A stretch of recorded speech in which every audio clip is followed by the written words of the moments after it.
ઈસવીસનની 7મી સદીમાં થઈ ગયેલા મહાકવિ ભરવી એ કિરાતાર્જુનીયમ મહાકાવ્યની રચના કરી છે. સંસ્કૃતના પ્રસિદ્ધ પંચમહાકાવ્યોમાં આની ગણના થાય છે. આ એકમાત્ર કૃતિની રચના કરીને સંસ્કૃત સાહિત્યમાં ભરવીએ અમર સ્થાન પ્રાપ્ત કર્યું છે. કિરાતાર્જુનીયમના 18 સર્ગ છે. તેમાંના પ્રથમ સર્ગમાંથી પસંદ કરીને અહીં 7 શ્લોકો આપવામાં આવ્યા છે. કિરાતાર્જુનીયમની કથાનો પ્રારંભ પાંડવોના વનવાસથી શરૂ થાય છે. આ વનવાસ દરમિયાન મહર્ષિ વ્યાસની પ્રેરણાથી અર્જુને કરેલી પાશુપતાસ્ત્ર મેળવવા માટેની સાધના તે આ મહાકાવ્યનો વિષય છે.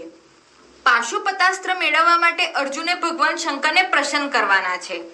ભગવાન શંકર પ્રસન્ન થઈને પાશુપતાસ્ત્રનું વરદાન આપે છે, પરંતુ તે પહેલા અર્જુનની પરીક્ષા કરે છે. તેઓ કિરાતનો વેશ ધારણ કરી અર્જુન સાથે યુદ્ધ કરે છે. આથી આ કાવ્યને કિરાતાર્જુનીય એવું શીર્ષક આપવામાં આવ્યું છે. વનવાસના આરંભકાળમાં પાંડવો જ્યારે દ્વૈતવનમાં રહેતા હતા ત્યારે દુર્યોધનની પ્રજા પ્રત્યેની વર્તણૂકને જાણવા માટે યુધિષ્ઠિરે એક વનવાસીને ગુપ્તચર બનાવીને હસ્તિનાપુર મોકલ્યો હતો.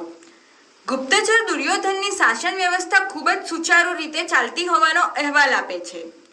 આના આધારે પાંડવો અને દ્રૌપદી મળીને પોતાની રાજકીય દુર્દશાની નિખાલસ ચર્ચા કરે છે.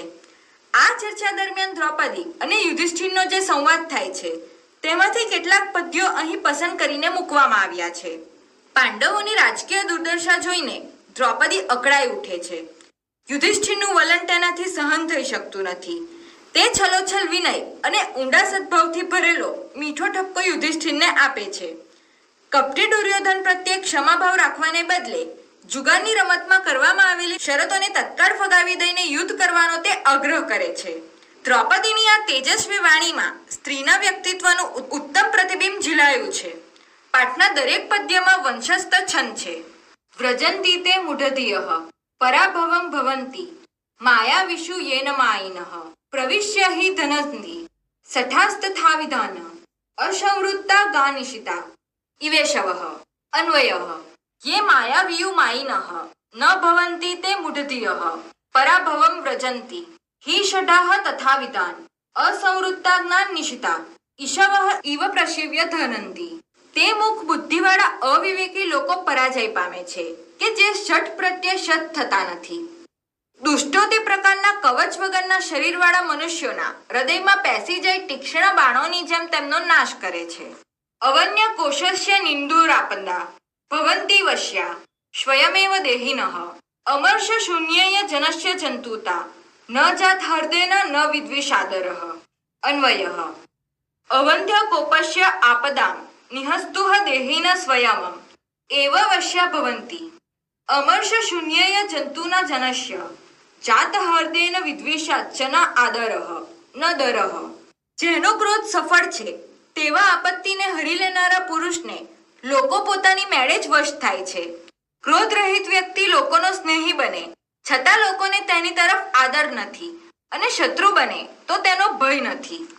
ઇમામહમ વેદન તાવંકિમ ધીવમ વિચિત્ર રૂપા ખલુ ચિત્તવૃત્તૈ વિચિંત્યંતા ભવદાપદમ પરા રુચંતી ચેતમ પ્રસમમાધય.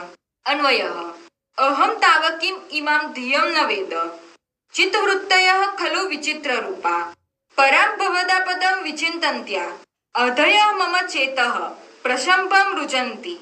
હું તમારી આ બુદ્ધિને જાણી શકતી નથી. ખરેખર મનોવૃત્તિઓ જુદા જુદા પ્રકારની હોય છે. તમારી મોટી આપત્તિનો વિચાર કરનારી એવી મનોવ્યથાઓ મારા ચિત્તને બળપૂર્વક ભંગી નાખે છે. દ્વિષનિમિત્તા યદિયમ દશા તત શુમુલ મુન્મે તવી મે મનઃ પરપર્યાસિતિ વીર્ય સંપદા પરાભવોચો પવત્સુત એવ માનિનામ. અન્વયઃ યશમ ઇવા દશા દ્વિષનિમિત્તા તતઃ મે મનઃ સમૂલમ ઉન્મૂલ્યતિ ઇવ પરેહ અપર્યાસિવી સંપદા માનિનામ પરાભવ અપી ઉત્સવઃ એવ. કારણ કે આ દશા શત્રુઓને લીધે છે, તેથી તે મારા મનને જાણે સમૂળગું ઉખેડી નાખે છે. શત્રુઓ દ્વારા જેમની પરાક્રમ રૂપી સંપત્તિઓ તરછોડાઈ નથી તેવા સ્વમાની પુરુષોને તો પરાજય પણ ઉત્સવ જ છે. વિહાય શાંતિન નુમ દ્રાપ્તત્પુન પ્રસિદ્ધ સંદેહી વ્યાધ વિદિશામ વ્રજંતી શત્રુનધુય નિસ્પૃહા શામેન સિદ્ધિમ મનુયો નભૂત. અન્વયઃ. હે નૃપ, પ્રસિદ્ધ. શાંતિમ વિહાય વિદ્વેષામ બધાય તત ધામ પુનઃ સ્નદેહી.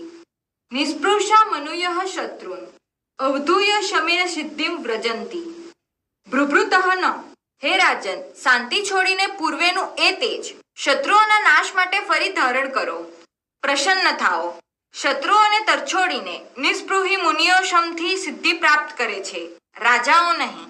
પુરસરા ધામવંતા યશોધના શુદુષહમ પ્રાપ્ય નિકારમિદ્રશમ ભવાદ્રશા છેદ્ધિ કુર્વતે રતિમ નિરાશ્રયા હંતહતા મનસ્વિતા. અન્વયઃ. ધામવંતામ પુરઃશરા યશોધના ભવાદ્રશા શુદુઃ શહમ ઈદ્રશમ નિકારમ પ્રાપ્ય રતિમ અધિકુર્વતે ચેત હંત મનસ્વિતા નિરાશ્રયા સતી હતા. તેજસ્વીઓમાં અગ્રેસર યશરૂપી ધનવાળા આપના જેવાઓ પણ અત્યંત અસહ્ય એવા અપમાનને પ્રાપ્ત કરીને જો સંતોષ રાખશે તો અરે રે, નિરાધાર બનેલ મનસ્વીપણું મરી પરવાર્યું. અથ ક્ષમામેવ નિરસ્વિક્રમી નિશ્ચાય પર્યેષે સુખસ્ય સાધનમ વિહાય લક્ષ્મીપતિ લક્ષ્યમ કાર્મુકમ જટાતરઃ સજ્જુધિઃ પાવકમ. અન્વયઃ. અથ નિરસ્ત વિક્રમઃ ચિરાય ક્ષમામ એવ સુખસ્ય સાધનમ પર્યેષી તર્હિ લક્ષ્મીપતિ લક્ષ્યમ કામુકમ વિહાય જટાધરઃ સન ઇવ પાવકમ જુહુતિ. હવે પરાક્રમનો જેમણે ત્યાગ કર્યો છે તેવા તમે લાંબા સમય સુધી ક્ષમાને જ જો સુખનું સાધન માનતા હો તો પછી રાજચિહ્નરૂપ ધનુષ્યને છોડીને જટાધારી બની અગ્નિમાં હોમ કરો.